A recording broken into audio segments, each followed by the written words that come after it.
Media మిత్రులకు అందరికీ కూడా ముందుగా నా హృదయపూర్వక నమస్కారాలు. అలాగే ఈ కార్యక్రమంలో పాల్గొనడానికి ఇచ్చేసినటువంటి నియోజకవర్గ సీనియర్ నాయకులకు, మాజీ శాసనసభ్యులకు, లబ్బి వెంకటస్వామి గారికి, యువ నాయకులు చంద్రమౌళి గారికి, అలాగే జెడ్పీటీసీలకు అందరికీ కూడా నా హృదయపూర్వక నమస్కారాలు తెలియజేసుకుంటున్నాను. అలాగే ఈరోజు రాష్ట్రంలో నూతనంగా ప్రభుత్వాన్ని ఏర్పాటు చేయబోతున్నటువంటి కూటమి ప్రభుత్వానికి కూడా యువజన విభాగం తరఫున, వైఎస్ఆర్ కాంగ్రెస్ పార్టీ యువజన విభాగం తరఫున కూడా నేను శుభాకాంక్షలు తెలియజేసుకుంటూ, అదే రకంగా ఈరోజు నందికొట్కూరు నియోజకవర్గంలో దాదాపుగా వైఎస్ఆర్ కాంగ్రెస్ పార్టీకి 80,000 ఓట్లు పడడం జరిగింది. ఆ 80,000 ఓట్లు వేసి వైఎస్ఆర్ కాంగ్రెస్ పార్టీకి మద్దతు తెలిపిన ప్రతి ఒక్క ఓటర్కు కూడా ముందుగా నా ప్రత్యేక ధన్యవాదాలు, కృతజ్ఞతలు కూడా నేను తెలియజేసుకుంటున్నాను. ఒక ముఖ్యమైన విషయం నేను ఈరోజు చెప్పదలుచుకునేది ఏమంటే నేను రాజకీయాల్లోకి వచ్చి దాదాపుగా 11 సంవత్సరాలు అయింది. ఈ 11 సంవత్సరాలలో దాదాపుగా ఒక 5 సంవత్సరాలు ఏ పార్టీలో లేకుండా వ్యక్తిగతంగా నేను రాజకీయం చేసిన, ఆ తర్వాత ఒక 6 సంవత్సరాలు వైఎస్ఆర్ కాంగ్రెస్ పార్టీలో ఉండి నేను రాజకీయం చేసిన. ఈ 11 సంవత్సరాలలో ఏ రోజైనా కూడా సొంత డబ్బు ఖర్చు పెట్టుకొని నేను రాజకీయం చేసినానే తప్ప ఏ రోజు రాజకీయాన్ని అడ్డం పెట్టుకొని 1 రూపాయిని ఇంటికి తీసుకొని పోయినది కూడా లేదు. ఎందుకు నేను మీకు అందరికీ ఈ మాట చెప్తున్నానంటే, నిజాయితీగా పనిచేసినాం తప్ప ఏ రోజు కూడా రాజకీయం నుండి ఏం ఆశించి రాజకీయం చేయలే.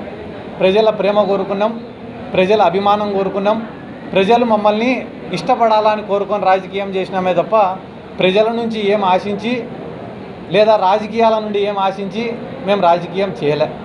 కాబట్టి రాజకీయాలలో గెలుపోటములు అనేటివి సర్వసాధారణం, సహజం. గెలిచిన రోజు పొంగిపోలేదు, ఈరోజు కుంగిపోయే ప్రసక్తి కూడా లేదు. కానీ ఈరోజు నందికొట్కూరు నియోజక ప్రజలందరికీ నేను చెప్పాలనుకునే విషయం ఏమంటే, నాకు ఈరోజు రాష్ట్రంలో ఇంత గుర్తింపు వచ్చిందంటే దానికి కారణం 3. ఒకటి నందికొట్కూరు నియోజకవర్గ ప్రజలు, ఇక్కడ ఉండేటటువంటి నాయకులు. రెండోది వైఎస్ జగన్మోహన్ రెడ్డి గారు. మూడోది వైఎస్ఆర్ కాంగ్రెస్ పార్టీ. నాకు ఇంత గుర్తింపు ఇచ్చిన ఈ మూడింటి కోసం, అంటే ఒకటి నందికొట్కూరు కోసం, రెండోది జగన్మోహన్ రెడ్డి గారి కోసం, మూడోది వైఎస్ఆర్ కాంగ్రెస్ పార్టీ కోసం నా ఆఖరి శ్వాస వరకు నేను పోరాడతానని చెప్పి ఈ సందర్భంగా నేను గట్టిగా చెప్తున్నా. ఎందుకంటే నేను కూడా అనుకునేవాడిని మనసులో, చాలామంది నాయకులపై జగన్మోహన్ రెడ్డి గారికి దగ్గరగా కూర్చొని మాట్లాడుతుంటే నాకెందుకు ఈ అవకాశం రావడంలే, అంటే నేను పార్టీ కోసం కష్టపడి పనిచేస్తే జగన్మోహన్ రెడ్డి గారికి ఇంకా కొంచెం దగ్గర కావచ్చు, ఎప్పుడు కూడా ఇట్లా ఆలోచించేవాడిని. కానీ చాలామంది పార్టీలలో సీనియర్ నాయకులు ఉంటారు, వాళ్ళకే ఎక్కువ ప్రాధాన్యతలు ఉంటాయి, వాళ్ళు చెప్పిన మాటకే ఎక్కువ వాల్యూ ఉంటుంది.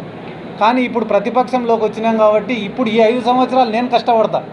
అది యువజన విభాగం తరఫున కావచ్చు, పార్టీ కోసం కావచ్చు, పార్టీ సిద్ధాంతాల కోసం కావచ్చు, పార్టీ కార్యకర్తల కోసం కావచ్చు, నా వంతుగా గడిచిన 11 ఏళ్ళు కష్టపడిన దానికన్నా రెట్టింపు కష్టపడతా.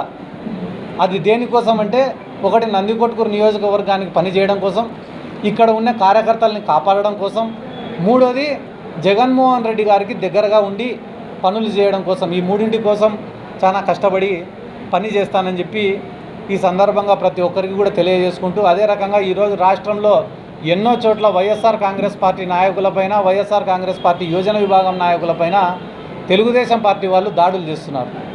ఆ దాడులను కూడా నేను తీవ్రంగా ఖండిస్తున్నా. ఎందుకంటే ఇవన్నీ మేము ఊహించనేటివి కాదు, మేము కొత్తగా చూస్తానేటివి కాదు. కానీ ఒక బాధాకరమైన విషయం ఏమరా అంటే, వైఎస్ఆర్ కాంగ్రెస్ పార్టీ అధికారంలో ఉన్నప్పుడు ఏ ఒక్క దాడి కూడా మేము చేయలేదు. ముఖ్యంగా ఈ నందికొట్కూరు నియోజకవర్గంలో మీరే చూసుకోండి, తెలుగుదేశం పార్టీ వాళ్ళపైన అక్రమ కేసులు కానీ, తెలుగుదేశం పార్టీ వాళ్ళపైన దాడులు కానీ వైఎస్ఆర్ కాంగ్రెస్ పార్టీ ఏ రోజు కూడా చేయలే.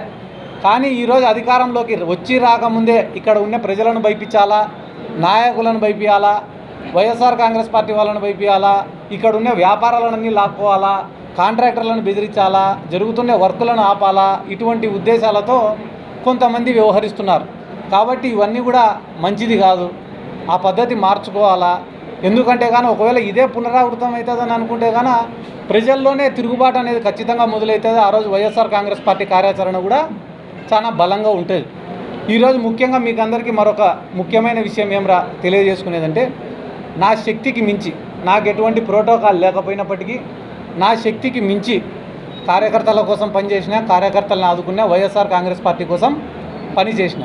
Please subscribe .news.